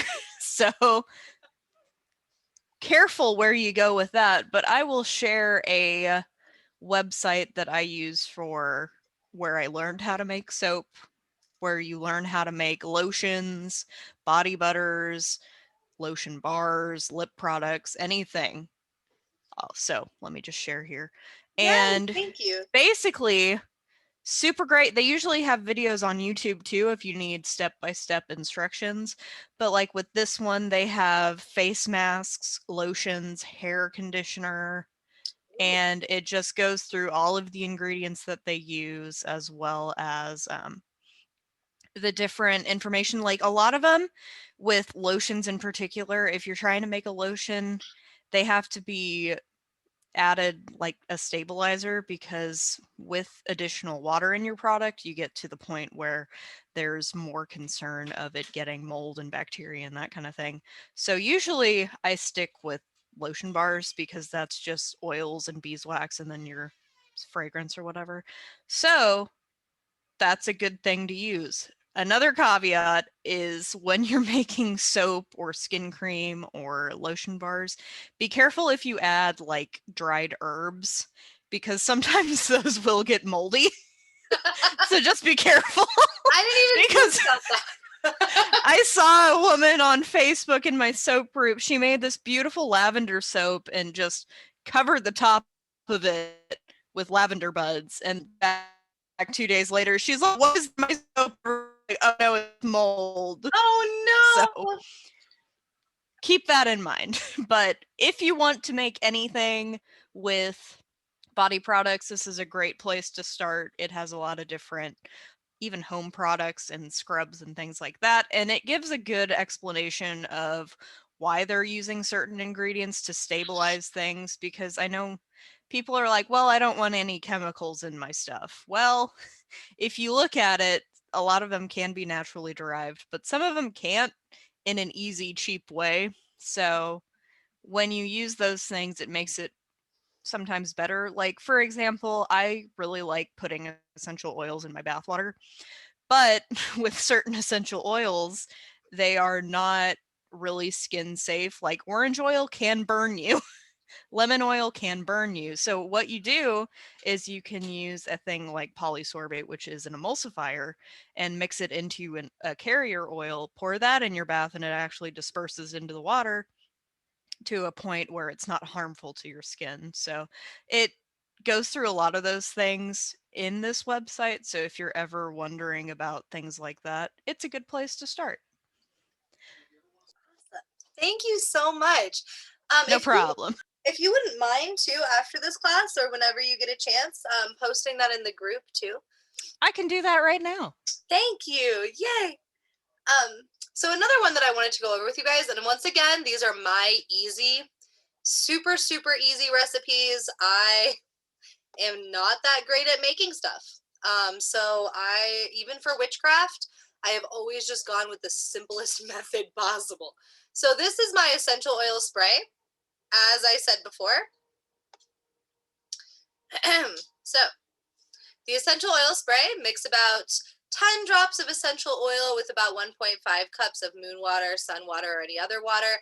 That's a lot, by the way. That is going to be smelly. So I really like it because that's for ritual work. So if you are doing ritual work, if you are casting a circle, if you are doing a spell, I really want like my space to smell like this, like the essential oil I'm going for. If you are using it as a perfume, I would maybe suggest like 5 drops, maybe 4. Because you don't want to like walk into the room and have the entire building smell your spray. So, you know, if you're using it for ritual work though, and you do want the entire space to smell super, super potent, then yeah, this is a great recipe for that. And then also, like I said, for magical purposes, using something like moon water or sun water or any other water is a great method to help bring more energy into your creation. You can use this mixture. So yeah, you just put it in water and shake. Super simple. Oh, nice. Me too. Yep. Yeah. Potent is good. But, oh, and of course. Jeez. Okay. Anyway, so another thing that you can do with this recipe that I gave you, which is just drops of essential oil inside water and shake. You can use that for ritual work, like I said, for creating sacred space, for perfume. You can also spray your pillow to help you sleep. Remember, it is conditioning your brain. So what you will have to do first is use that essential oil whenever you are doing something that makes you feel extremely relaxed. Then, after, 4 months or so, start spraying it on your pillow. And suddenly, when you smell that smell, you will associate it with that really relaxing activity that you did, which will then help you sleep. You can spray it in your hair. You can, which I spray it in my hair so much. I love it. And honestly, it's just to make your hair smell good. But there are definitely studies that are done with different essential oils that say that it helps with hair growth. Like I stated before, none of those studies actually have definitive data, but they do have a lot of indigenous history. And, that counts too. And so I think that it's great for your hair. It can be. Once again, like I said, if something happens and all of a sudden, like, your hair gets super dried out and horrible, like, don't do it again. But for me personally, it is a great way to make my hair smell good, and I like it. Looking at the chat. Yeah, exactly. use like a little clump of hair and test it, or like like a little tiny piece. Test it out first. Go through the day. Make sure your hair doesn't like dry out and fall off, which it's not gonna fall off, but make sure it doesn't get super dry. That does happen, or even super oily. My hair does not get oily. I can put so much in it and it just soaks everything up. But if your hair is the type of hair that gets really oily, maybe if you spray essential oil in it, it might make it look like you haven't showered in 10 days. And you don't want that either. So, test it out. And then I also have one of my favorites. So this is one of my favorite ways to use essential oils, is the essential oil sugar body scrub. Once again, so easy. So you just take 1 cup of raw granulated sugar. You want to make sure too that you're using like raw granulated, like, I would suggest not going to the store and buying like flavored sugars, or like, I don't know, they have so many different types of sugar that's used for so many different things. You don't want things like colors or dyes or anything else really, because this is a scrub. You don't want to like dye your skin. You also don't want to be like rubbing something that's not going to be super great for your skin on your skin. So anyway, raw granulated sugar and melted coconut oil. And just keep adding coconut oil until it kind of has the texture of sugar scrub. Then let it dry. Now you can scoop it out.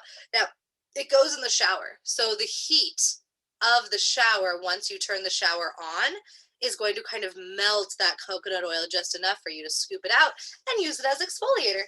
And then you can add just you can add 8 to 10 drops, but like I said, that can be a lot for some people. That can also have a skin reaction for some people. So start off with 2 drops. Start off with 3 drops. If you really like it, you like the way it smells, you like the way it feels. Like, I love using scrubs that have eucalyptus in them. It makes my skin just feel amazing. And so I like to add like 8 to 10 drops of eucalyptus and just have my whole body feel all nice and eucalyptusy.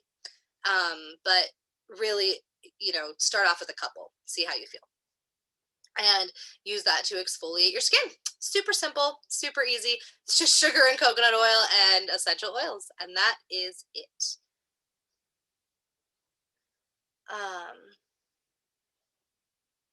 Yeah, yep. So you want to make sure that you do your research. Like Corey said, some essential oils, yeah, like straight melt plastic. So you do need to do your research. And also, like I said, when you're purchasing them, make sure that you're purchasing them from someone who, like what I like to do. When I personally go out and buy them, I like for the person to have an explanation of what the essential oils can be used for, and what they're meant to be used for. And then also do your research, because it's going to have the ingredients listed, and do your research on what kinds of essential oils you should be using on your skin.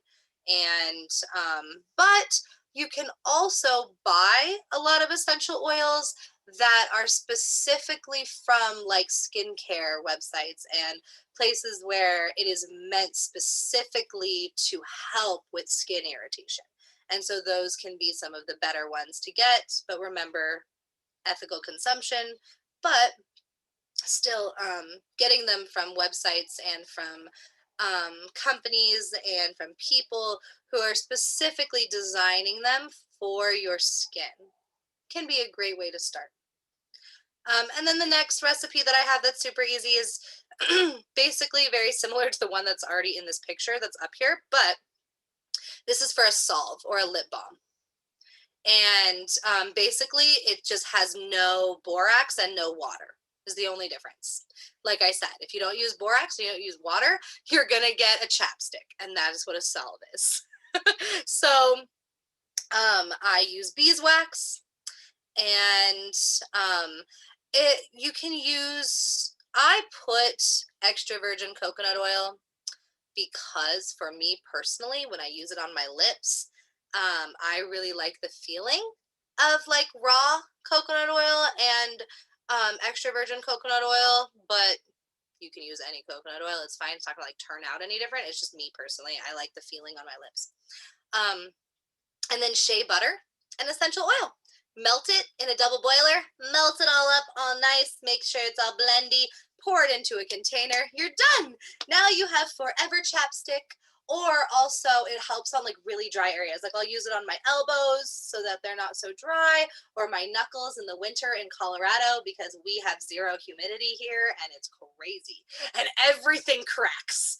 And so it actually feels really good on cracks in the skin. Once again, use essential oil meant for your skin, because if you put like some citrus essential oil inside an open crack, that's ouch. So use essential oil that is meant for your skin and for dry skin and for cracks in your skin and things like that, and for chapped lips. And then yeah, that's it. Just melt it all together, pour it into a container, and you're done. And it's beautiful. And you have your perfect lip balm or salve to use on dry skin.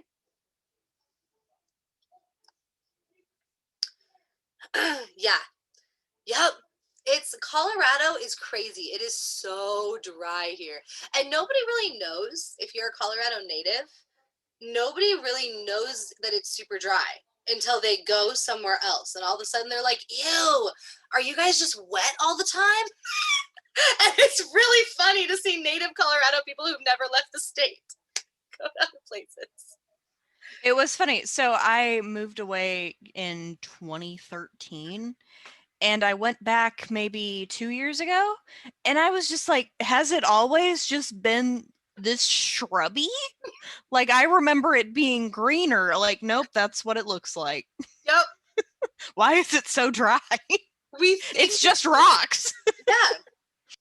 People who are born here and who have like, never really left here think it's very green, because in essence, I mean, it's not Arizona. But we think it's very green. We see the mountains, and the mountains are filled with pine trees, which reminds us of the color green. And then we go to states that are actually green. You're like, oh, is this what a forest is? Yeah. Not shrubs? Where are the tumbleweeds? Yep. Yep, it's so true though. I remember like Massachusetts, moving to Massachusetts and going, "Oh my god. Number one, like like your sheets are always wet. Yep. Clothes don't dry." It's so weird. It's awful. And plus everything was just so green, and there are bugs everywhere. The bugs, and you can feel the humidity. Like you breathe in and you're like, ooh, it's wet. Yeah, you like breathe in wet air. It's so weird. And in Colorado, we don't do that. So it's very different here. But It's so refreshing. yeah. Crisp. It is. I can't breathe. Or people from other states come here. I always find this really funny. They go to the mountains because what else do you do in Colorado?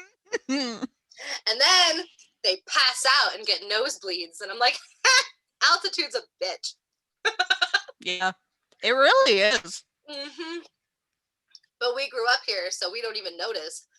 And then other people come and they drink one beer and they're wasted and they have a nosebleed and they're dying. I went when I was a kid, I went to camp, and it was a hiking camp, and we hiked in the Rocky Mountains, and we had Australian counselors that had never seen snow before, and it was in the middle of July, and there was still snow on the ground, and they just flipped. It was great. Good times. Oh, that's awesome. Colorado's quite the state. Colorado's crazy because yeah, we have people in the academy who are from different countries or even states where they don't get snow. And I remember I posted in the academy group, it was just like a picture of me, but it was May and it was a blizzard. And I got so many comments that people were like, wait. Welcome to Colorado. We're in May. There's a blizzard. Yeah, like my teacher in high school said the only month he's never seen it snow was July. Yeah. Yep. There could still be snow in the mountains, but not where we were. Oh, that's awesome. December is such a great month to come here because like it hasn't gotten completely frigid yet to the point that like your hair freezes off, but it's so pretty and there's snow and it's beautiful. Oh, I love it. December is a great And the month. crunchy noises. Yes. The crunchy snow. I miss that. Oh, it's amazing. Here the snow is so wet that it doesn't really do that. Yeah. When we get snow, our measly 2 inches compared to when I was in high school and middle school. It's like, 3 feet in 5 days. It's fine. Yep. Oh, yes. I told somebody at the academy who's from England, I was telling them that, yeah, I'm 5'3", and we had this super blizzard in Denver last year where the snow was 4 feet. And I was like, Sue, I only had like about I could see over it, but that's about it. Yeah. My head sticks out, and I was like, And they were like, that. Or when people let their dogs out and they just sink. Yeah. You don't know where they went. The cars are all gone. You're like, oh my God.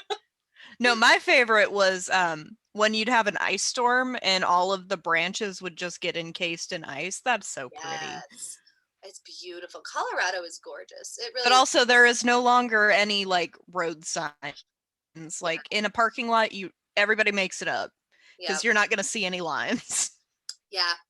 And that's the other thing about driving. Like, I don't drive really, but especially in the snow, because there are no lines on the road. Like, how do people make them up? Yeah. People are just like making up lanes in the road. It seems right. Yeah, like, that's fine. Or like you can't even see the stop sign. You don't know what sign it is because it's just completely covered in ice and snow. And you're like, I think that's the shape of a stop sign. I think I should when stop. You stop, but your car does not. Mm-hmm. And it's like, oh, this is my life now. Yep. This is happening. Yep. Oh, geez. But I'm excited for you to come too, Colleen.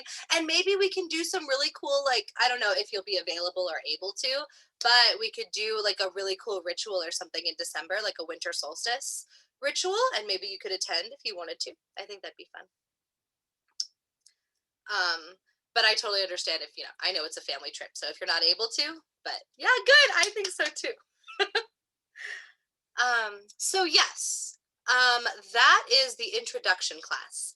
The next class I am super excited for. So now that we've gone over the basics and we've gone over the chemistry, we've gone over a lot of the different things that we covered today. We've gone over the practice of it, of aromatherapy, on how it's based on psychological classical conditioning. It is not based on the fact that one oil is going to have one effect on everyone's brain. It is the fact that it is based on psychological classical conditioning. So next class, we are going to actually start working on conditioning our own brains and then talking and journaling and discussing with each other about how it's working and if it's working for us and things like that. And then we're also going to perform magic and do some rituals. And so I really want this class to be extremely interactive, and where we are using oils and bringing oils to class and then discussing our conditioning and how well it's working. And also, I want to go over the history. So how every culture has used essential oil in their practice. Of course, we're only going to talk about open practices. But yeah, there's hundreds of cultures all over the world, probably thousands that have used this. So yay. So the next class for aromatherapy is going to be in 2 weeks, it is probably going to be an every 2-week class. It's not going to be an every week class. It's going to be an every 2-week class. So it'll be 2 weeks. I really want to do it on Tuesdays, but if Thursdays work better for all of you guys, I'm down for Thursdays as well. That's what today is, right? It's Wednesday, Wednesday. unfortunately. Oh my God. So we can do it on Wednesdays. What day works best for you? Okay, cool. So does Wednesday night work better then? Will you be off every Wednesday? Cool. Does Wednesday work for all of you? Fine with me. Yay. And yay! Okay, cool. Then this will be every other Wednesday for the foreseen future. Awesome. Looking forward to it. Me too. This was so much fun. Thank you so much for being here. And Corey, I'm so happy you're here. I love you. I know, it's been so long. Mm-hmm. And it's so nice to Good see to be all back. of you. It's good to have you back. So great question. Let me calendar. Here we go. So 2, the 18th. It'll be on the 18th at 7 p.m. Oh my gosh. By the 18th, you guys, I'll have my new job and I'll actually be able to schedule classes. Yay! And I won't So have to happy message. for you. I know, me too. I'm so excited. And I won't have to message the chat like every other day, like, sorry, I was just kidding about ever coming home again. So Stability's a good thing. Oh, it's so nice just to know how many hours you're going to work in a day is just so comforting. So nice. So yeah, I will see all of you at 7 on the 18th. Thank you. Yeah, thank you for being here so much. Have a good night. You too. Bye. Bye. Bye.